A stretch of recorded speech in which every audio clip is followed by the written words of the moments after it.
Hi everyone, and welcome to a new episode of the BodiBlossom Self-Love Podcast. I am so excited to be back, and I feel like I say this all the time, but life has been crazy. But we are here, we are back, and we're in a brand new studio. So how exciting is that? And I'm also joined by the beautiful Jess. Hi. How are you doing today? Good. Yeah, excited to be here. Yes, 2025's been mental so far, isn't it? I know, and we're only like 3 weeks into it, right? I know. It's been a whirlwind. But exciting at the same time. Exactly, very exciting. Yeah. So today we want to have a chat about body confidence, don't we? And kind of like how it changes through the years. Yeah. Because when you're younger, like I think especially for our generation, because when we were younger, we didn't have phones and things like that. So social media wasn't a thing, and so like the body positivity wasn't there, like, but also neither was like the look at this person, this is how you need to look. Exactly. I think there's so many positive and negatives to social media. Yeah, I think it was about the time that social media came in. So when I went to university, that was the first point that I started to compare my body to other people.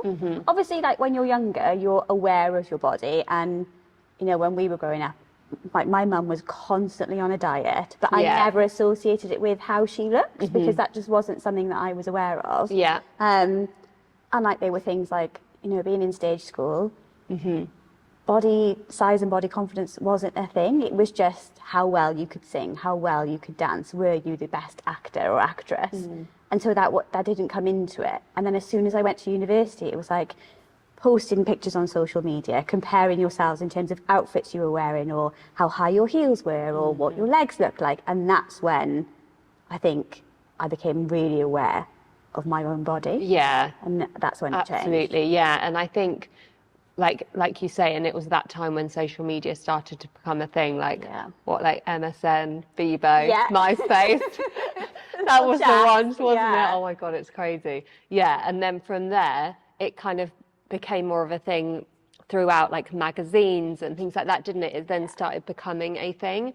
And I think our generation saw the negative side of it, like hugely, because I don't remember body positivity or body confidence. Those words never were around until I was probably like 24. Yeah. 23, 24. Then it was suddenly people were like, oh, we need to work on our body confidence. And I was like, what is that? Yeah. What even is body confidence? It's just my body. You know, like, and I think it's because obviously from the up until that age, all of a sudden started becoming all this social media stuff, and it became a thing that we needed to focus on our body confidence. Yeah. It didn't become a thing until we were put in a position where we started to dislike our bodies, and then we needed the body confidence to come in. Yeah. But for the first, 18, 19 years of my life, it wasn't something that I needed because I didn't think about my body in that way. Exactly. And I mean, like, don't get me wrong, things happen at school where people tease each other because of how you look or things like that. But that's as far as it kind of went. Yeah. Do you know what I mean? And then I think the problem with when social media came in, people like the commenting, the messaging people get, that makes it so much harder. Definitely. You know, like at least for us, you could kind of go home and hopefully be wrapped up by like some positivity from your parents and siblings and things like that to help you feel better. Yeah. But like once social media came in, it was like you was then going home and then comparing yourself, and then, do you know what I mean, people messaging you nasty things like, it's just, it was other people's opinions that impacted everything. Exactly. Yeah, 100%. I feel like when we were in school, bullying was all about materialistic things. So did you have the right pencil case, for example, when you were in primary school? And then when secondary school came in, it was, were you wearing the right perfume? Did you have the right bag? It was never about, you know, unless somebody was extremely overweight or, you know, really, really, really tall, they'd just be given a nickname, and there was no sort of comparison there between people until social media came in. Yeah. So there was that picture in front of you, a reminder that you were totally different to someone else. Yeah, literally.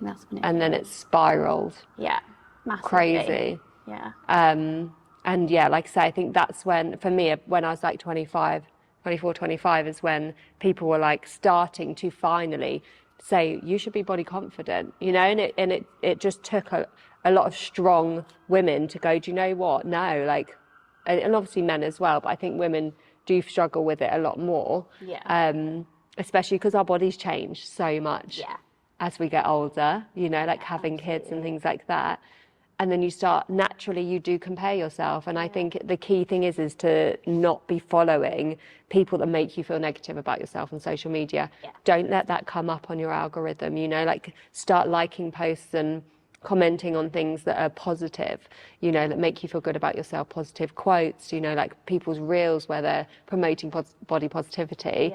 I think, especially for me, helped so much. And that's when I was like, do you know what, there's women out there who are standing strong and like, do you know what, no, like we deserve, like we're all so different. And I think obviously for our generation, when we were younger, airbrushing was a thing. They would airbrush everything. You know, like in the magazines, on social media, it's all about airbrushing. And it took these women to come out and go, do you know what, we're going to post our photos without any editing. And I think that's what was powerful. It's about making that stand, isn't it? And really changing something. Absolutely. And I think that was so key. And I'm so grateful that those people did that. To obviously, but it's still there. Well, we've got filters now, haven't you? Exactly. And I think the problem is people are filtering themselves, and then they're seeing themselves on like these filtered things they're posting, and then they're looking in the mirror and going, well, I don't look like that. Of course they're going to feel rubbish about themselves. It's creating you know, like a body dysmorphia, isn't it? You're not exactly seeing the real you. And I think now where you can take the same picture or the same video 100 times until you get the best one, it's still you. You're still on it, but you can try different angles and filters. And I do think, you know, technology is kind of pushing the idea of comparison to other people, of needing to be the best version of you, even if that is slightly adapted. And I think that's the thing, isn't it? People aren't remembering the best version of you is you feeling good in yourself for who you are, not what you look like. But that's something that I didn't learn probably until I was in my 30s. Really? Because I think it wasn't until I took control of my own, like I'd had a baby, I got married, all of that, bought a house, everything else. And then I hit this point where I was like, I don't know what I'm doing anymore. Like, and I think it wasn't until I decided to make the change and be like, I need to do things that are for me now, and things that really make me feel good about myself. Like joining BodiBlossom has been one of the best decisions I've ever made in my life, because it hasn't changed my body at all. Like, at all. It's just changed my mind, like changed my mindset about things. And it gives me this feeling when I'm here that it doesn't really matter what I look like. I bloody love my body. Yes, I love that. Because of what it can do and how it makes me feel. And I love the fact that I don't even need to look in a mirror when I'm dancing. I feel it rather than need to see it. And that's the thing. And like I say to people, sexy is a feeling. Exactly. It's not a look. It's not how you look. It's how you feel. And when you start dancing to that, like empowering music, you feel sexy. It's just knowing what moves to do, and also being surrounded by other people who lift you up. Yes, absolutely. Do you know what I mean? Because you can go somewhere and dance sexy, but if you're not surrounded by people who will support you and make you feel good, then it's going to have a knock-on effect, and you're not going to feel that. But it's having those women around you that support you and help you feel good and feel empowered, I think is the key thing. Like, I feel so grateful for the community we have, because they're so uplifting. Like the moment they walk through the door, the moment they see each other, it's like like an excitement, and do you know what I mean? Like the hugs and the energy, like I just love it. I really love it. I love it because everyone's so different as well. But we're all the same at the same time. It sounds really bizarre, but we all do different jobs, like we're all different shapes, we're all different We've ages. all got different things going on, like some of the stories that you hear from some of the women are heartbreaking. Absolutely. But then you see them dance and you're like, God, you're incredible. Like they still turn up and they're like, do you know what? You know, I just got to come and take my mind off things. And I think that's the key thing, isn't it? And even if, like, for people, like, if that sexy dancing isn't their thing, it's finding something and being surrounded by people who lift you up and make you feel good is so important, like, no matter what it is you're doing, because as soon as you're surrounded by that negativity, it's going to bring you down. You know, it infiltrates you, doesn't it? And then you start to think in that way. But I think you're right. You find your thing, and then they used to say find your tribe, didn't they? And that's exactly what it is. And it doesn't have to be a group of women that uplift a woman. it's just surrounding yourself with the right people. Exactly. Who align with you, match your energy, are going to lift you, not drag you down. And I think that's what it is. And that's where your body confidence is totally linked to, I think, your mental state and your mental health as well. Definitely. In terms of, if you value yourself, your body confidence kind of comes hand in hand. Exactly that. It's building confidence in every aspect of your life, isn't it? And going, do you know what? And just by doing simple things like writing down the positive affirmations, for me, I found, like, especially when I'm going through that stage of like second guessing myself, you know, like, and if I start second guessing myself, then I see my body in a different way. It just has that knock-on effect. But just by writing down those positive affirmations and being like, I'm beautiful as the way I am, I am worthy, you know, I'm allowed to feel like I give myself permission. Like, all those things just pulls you into such a better mindset, like, for everything in life, you know, and especially, like you say, with the people that surround you, you know, like, it has such a knock-on effect.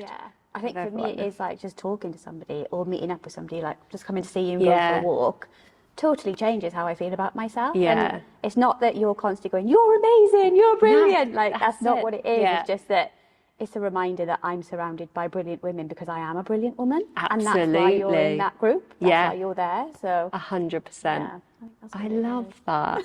I love that so much. But it took me such a long time to learn that. Like, it's not, I think, and it's hard, I think, when, you know, obviously I used to be a secondary school teacher, and you're saying you've got to educate these girls at a young age. And you think it's really difficult when all they know is social media. Like, at break times, they're recording TikTok dances over and over and over again. Their skirts are so short that you can see everything. You know, they're worried about what kind of mascara they're wearing or how long their hair is. And weight is a huge problem.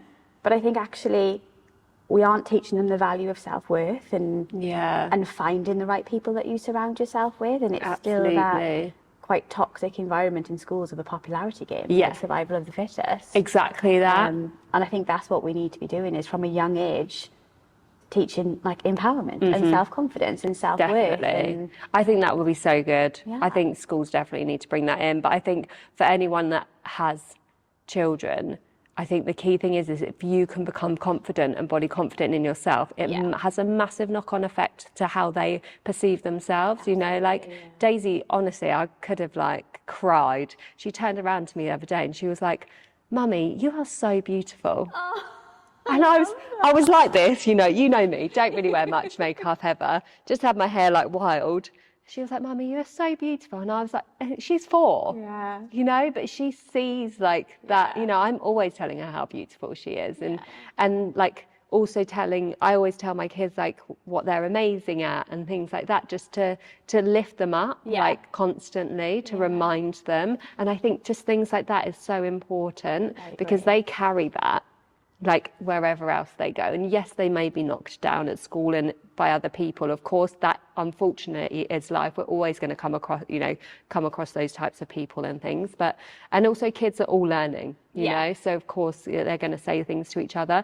But I think being able to keep that positive environment at home is so powerful. You're the place they feel most safe in, aren't you? That's it. So, you know, creating that standard for them that this is what life should be like. This is how you should feel. And then when something different happens, they know to question it.